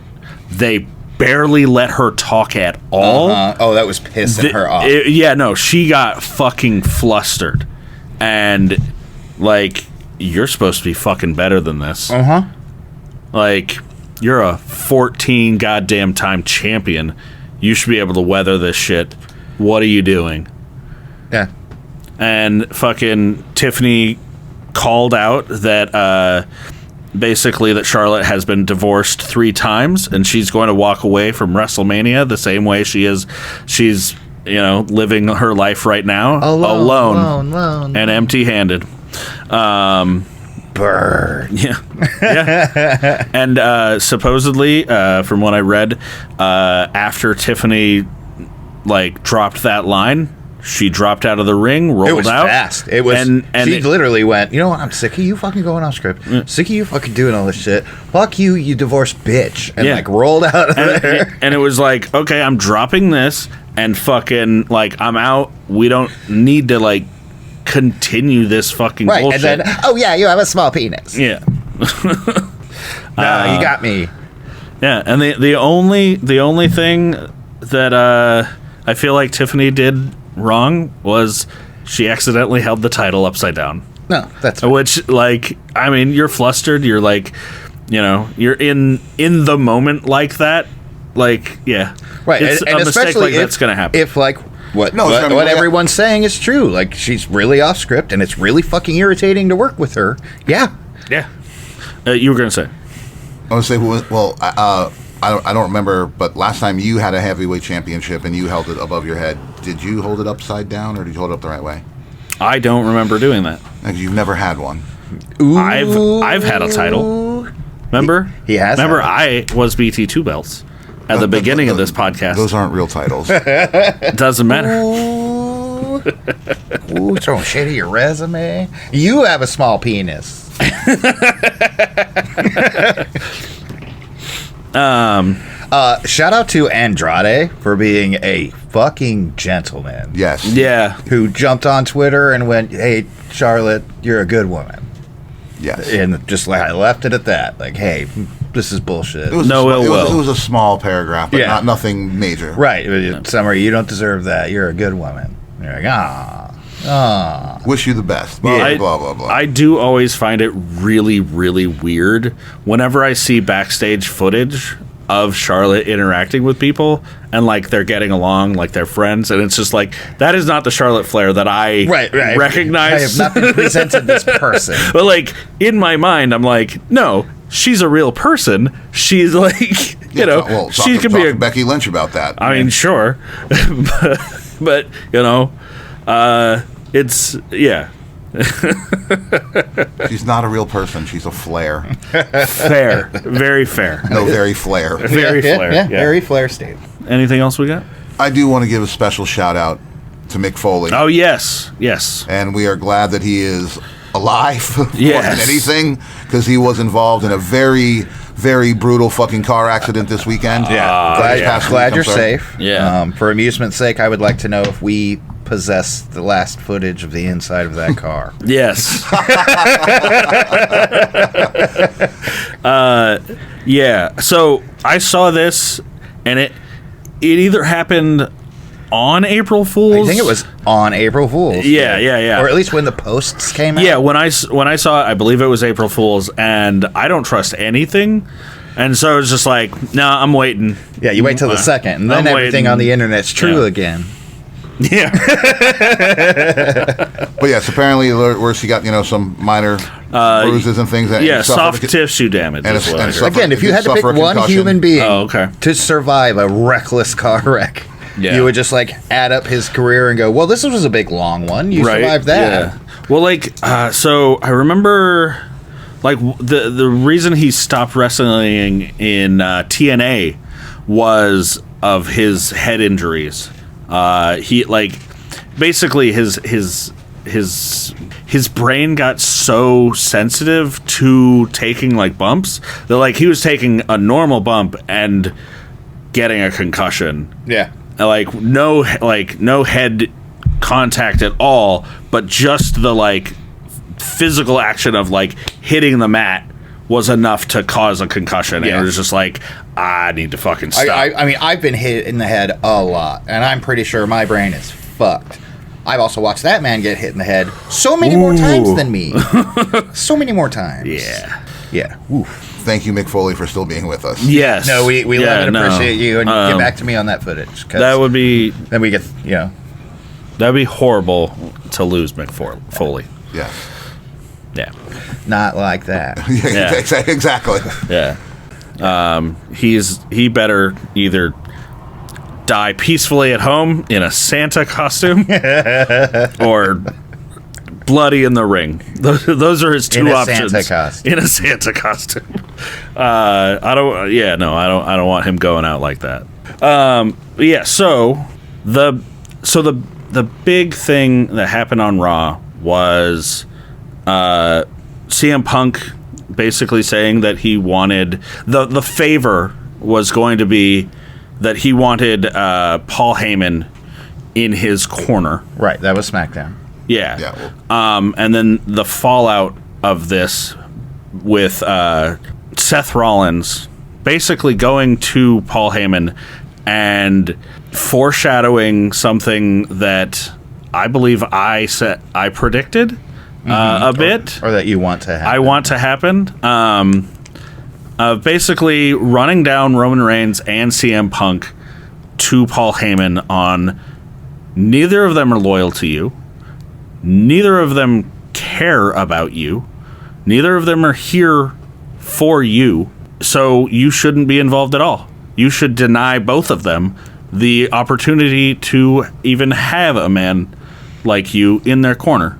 And then to prove how little they cared for him, he just started punking him. Yeah. And going, are they here yet to save you? Are they here yet to Slapping save him in you? the face. Yeah. Beating him up a little bit. And then Paul Heyman stood up for himself. Yes.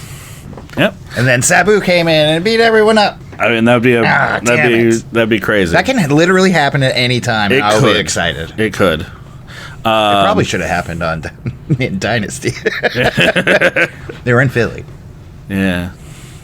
But yeah, so Seth is beating up, beating up is the wrong term. He puts Heyman in the corner, and he's starting to get a little bit of a little rough with him. Then, of course, and cult of personality hits. Yes, CM Punk comes out for the rescue. Mm-hmm. 9 Lloyd chants later. Yes. Best in the world. CM Punk gets stomped out. I notice CM Punk seems to have a bald spot now. He has. Yeah. I haven't noticed that before. So, you know. Hey, you know what? Same age, buddy. I'm still packing. Yeah, you ain't got the bald spot yet, as far as I know. But Paul Heyman goes to save CM Punk, or this is after Punk is pretty much unconscious. He's beaten Seth Rollins all up and down and around the ring. I mean, they got into a scuffle around and fell over the fucking desk and whatever. Oh, this just in. CM Punk's great. Yeah. I wouldn't say he's great. I would say he's the best in the world. No, that's what the T-shirts say. That is what the T-shirts say.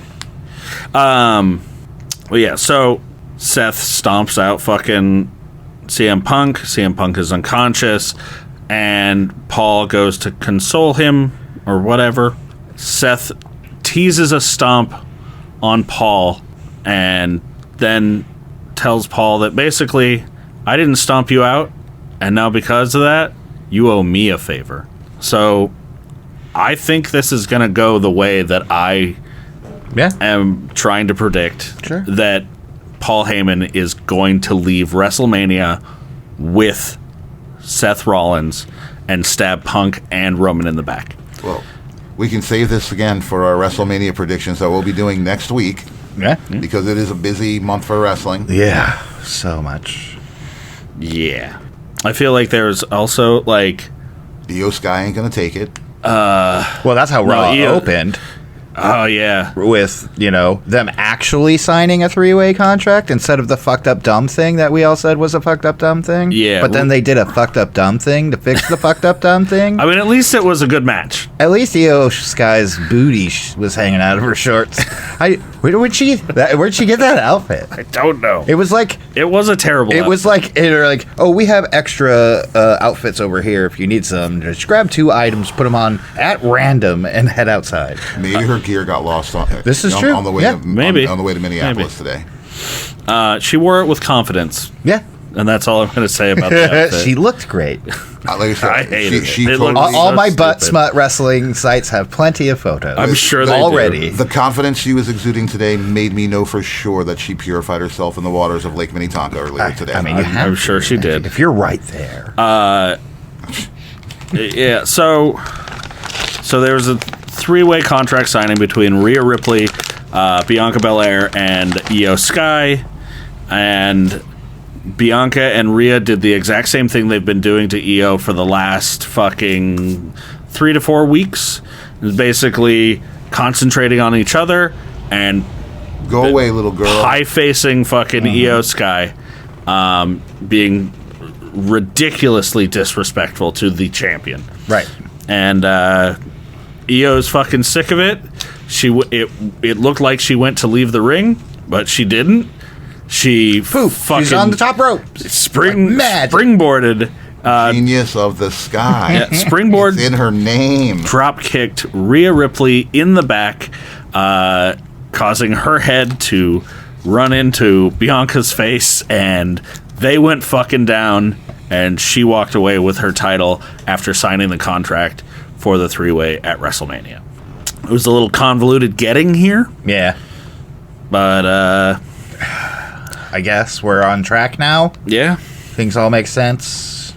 Well, see, the car has to be on the track, but the track is on the road, and the road leads to WrestleMania. And that's why Bianca was got. Yeah. That was weird. It was weird. It was weird. Not as weird as her EST outfit. The gothy one she wore today? Yeah. Yeah. Yeah, it was weird. It was weird. Super dark goth cheerleader with her. I'm sure she made it herself. Yeah, I'm sure. Which is why it was having a little trouble staying on. With the straps. Sometimes it's like, oh, you know what you're doing. And sometimes it's like, I don't know if you know what you're doing. Well, next week will be our WrestleMania predictions episode. Yeah. We got all sorts of diction. Yeah, for preing. Yeah. Mania. We got that prediction. Yeah. There was a lame Bailey Lyra fight. They teased Grande Americano. Yeah. Actually, that was fun. That wasn't a bad match. Well, we're gonna get him versus Ray at Mania. Yeah. Right. Yeah, that whole setup was fun. Yeah. I enjoyed that. Again, just switch mass Mexican wrestlers in the matches they're in, and I'll be happy. Yeah. Oh, Braun Breaker did a fucking hell of a spear. He hit him so hard he flipped himself. Yeah. It was the spears delivered today, all impressive. Speaking, we're talking about things we still haven't got to. We didn't talk about Sean Spears. We haven't talked about Ricky Saints. We haven't talked anything about NXT this week. Right. Oh, NXT pulled some bullshit. Yeah. It's bullshit season in wrestling. Roxanne Perez, call me. Yeah. I agree with you on the Ricky Saints Too soon. thing. Yeah, I don't feel also, like quit cupping. It looks stupid. cupping. Oh yeah, the fucking Circular hickeys all over. You get an octopus hooked up to your back. See? Yeah. They electrocute the octopus. That would be. And that I wonder makes how Marina that would turn Shafir's out. nipples hard. That was bullshit. Forcing Stephanie McCourt to vacate a title, and the next match Is literally people a competing beginning for of a tournament. spot Yeah. to get it. It still had her nameplates on it when they first put it on the podium. And then Because the they went commercial straight- break. Now, here's what I don't remember, and I've been meaning to actually talk to you about this. Heard. I don't think they made her vacate the title. I think that she vacated the title herself to give the women in NXT a chance to have. Ava used the word "you're vacating it," and even Stephanie in her promo said, "I know this is an unpopular decision, but I'll do it under one condition: that I pick who my opponent for Stand and Deliver." Right. Okay. Which is a solid thing to do. I will watch this again tonight or tomorrow just to see how it was worded, because you brought this up the other night. I wanted to say that I think that I took it this other way. Yeah, and then there's a match, and then there's another women's match competing for that title that was just vacated. Now sans Stephanie's name. Yeah, that was weird. It's too. What? Yeah. Last minute panic? Like, I mean, I'm hoping eventually throughout the week something will help it make sense. Other than the Ricky Saints thing, that was a decision. I don't necessarily agree with it, even though I love what he's doing in NXT. I don't like how basically everybody that's come over from AEW has been given not necessarily given a title, but they are all pretty much holding titles. Almost. Well, and they get it almost right away, and then they get kind of mid-carded. I would like to point out, it breaks my heart to say it, but my boy, played by Julian, All Ego Ethan Page, does not have a title right now. Yeah, but he jumped Ricky Saints. I know. And held the title up. Well, yeah, You're right, and they're still going to keep that title on Saints. And right, basically, but again, if you were going to have him go against a seasoned person for a title, you did Sean Spears in the middle of the week, because it should have been Stand and Deliver content. But Ethan Page, basically, when he got there, pretty much was immediately in the fucking championship. Yeah. And then he won it. Yeah. And it was just fucking almost everybody so far, other than like Penta.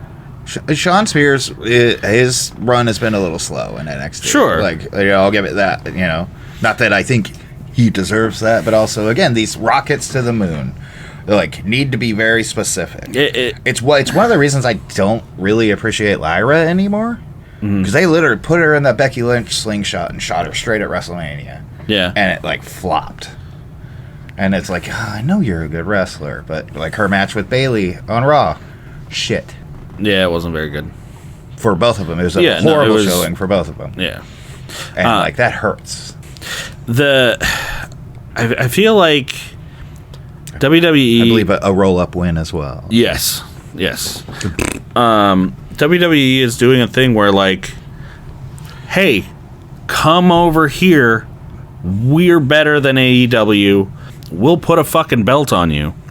Just like we've done to all these other people. And it's like you can't keep doing that. It's not viable. Right. Understood, but I mean, also every one of those people that's come over to AEW, from AEW to WWE, were title holders in AEW. If you can tell me, I can't think of anyone. Starks, absolutely. Ethan Page, absolutely. Spears. I'll have to think for a minute. I know Spears ever did have a title in AEW. Stephanie McCool? I don't count that. She was. That's not exactly the same. Jade had a title. Fucking. Yeah. Pretty much everyone I can think of. Yeah, like it just.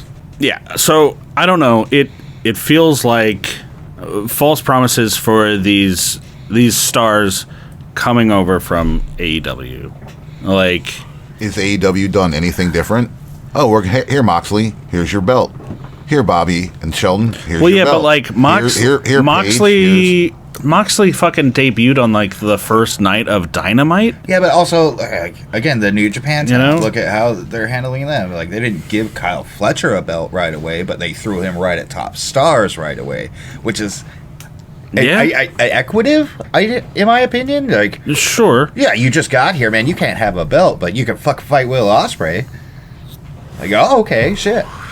Well, yeah, but like right, that, like Ricky Saints, you can't have a title right now, but Obafemi can throw you around. That'd be fun. Yeah, well, like like that. I don't want to see that match. It's called a little drop the soap match. Oh god! Like, I feel like that is way more reasonable. You know, than giving them titles. Yeah, like.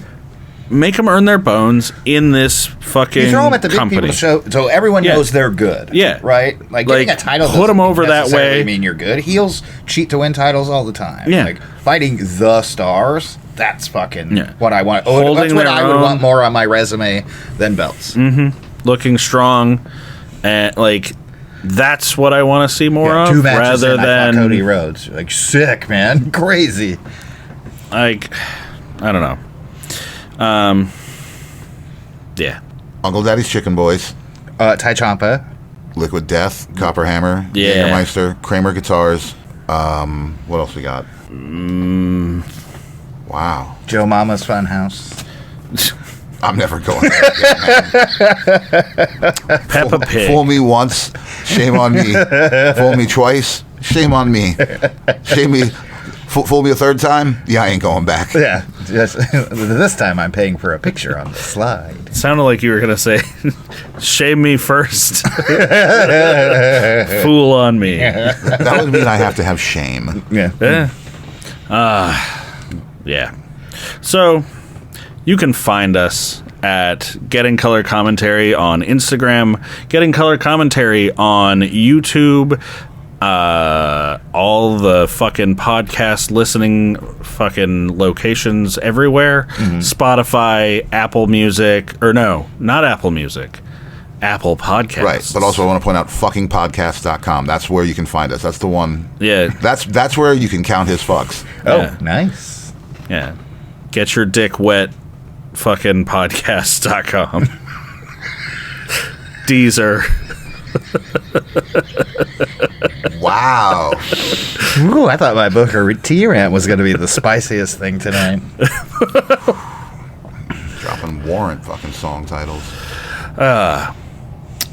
Yeah. Count my fucks. You have a small penis. Catch you later, Bill and Ted's.